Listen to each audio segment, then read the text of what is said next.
Ms. Olaruwaju Suraj, an active member of the anti-corruption community in Nigeria, since joining as a policy analyst and the executive director of Human and Environmental Development Agenda. Many thanks for coming on the program, Mr. Suraj. You've heard what Senator Itai Enanga said. He tried as much as possible not to want to say so much about it, because I can understand some of the concerns that he has. But from your own perspective, there was a forum in Lagos where Mr. Ibrahim Magu met a lot of people within the anti-corruption community in Nigeria. From what happened and transpired on the floor of the National Assembly, what's your take on that? Well, thank you, Sean. I think it is just rather unfortunate. And of course, it's going to be difficult for Senator Enang to admit that this is actually a major indictment on the presidency. There's no doubt in the fact that there's a gang-up in the Senate, and I am not surprised with the outcome of that screening, yes, 2 days ago, precisely the same on the 15th, like you had it in December. It is clear that the principal characters in the National Assembly, especially in the Senate, would never want someone of Magu status and also pedigree to be an anti-corruption sir. Quite a number of them are presently standing trial under the prosecution of EFCC. A sizable number of them are under investigation by EFCC as well. Unfortunately, and very unfortunately, because it is more or less like a lawless policy maker themselves. The standing rule or standing order of the Senate, this is a 2015, Section 74 of it also prescribes that every senator must declare your pecuniary interest on a matter that will be decided or discussed on the floor of the Senate. So it is now left for the Senate to either rule or decide that you participate in that debate or not, either at the plenary or even in committee. Okay. Let me quickly put this to you. Does it look like Mr. Magu performed up to expectation at that screening? Yeah, he performed exceedingly well. Even when they asked him a major question as to, can you tell us how much your agency has recovered? And he said he doesn't have the figure. He wouldn't have the figure because the monies are not paid to EFCC.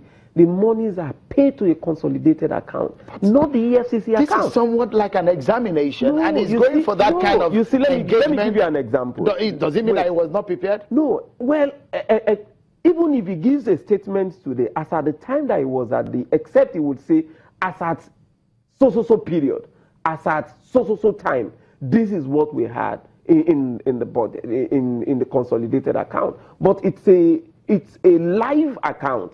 People are depositing and returning money almost on daily basis. So and that it's just, I mean, one could say, for example, if someone asked me, how many cars do you own, Sheo? No, I just own a car. How many cars you have bought? No, I know, I just own a car. Simple. I own a car. Yeah. I mean, how much have you recovered? If they have asked him how much have you recovered? I mean, maybe in the corridor of so and so amount. I think that should be a straightforward question. Probably it might be. Doesn't it might be an oversight. It might be an oversight on his part, not to. I mean, because the parliamentarians are also an oversight committee. They have oversight committee over the agency, and these information are furnished to the agency at some time or some point or in time. So it might be an oversight when it comes to the issue of the figure. But I think he did very well, unfortunately. But it's a premeditated outcome. Not to screen him. No, it was a premeditated outcome. As it stands now, is the hopes of the government fighting corruption dashed? Could there be any better candidates for the job?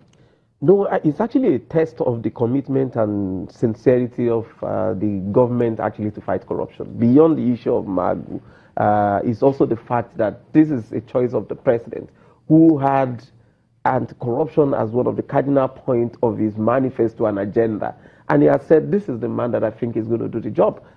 Going by your initial question, the current chairman in acting capacity of EFCC still remains the Magu. the only appointing authority is the president.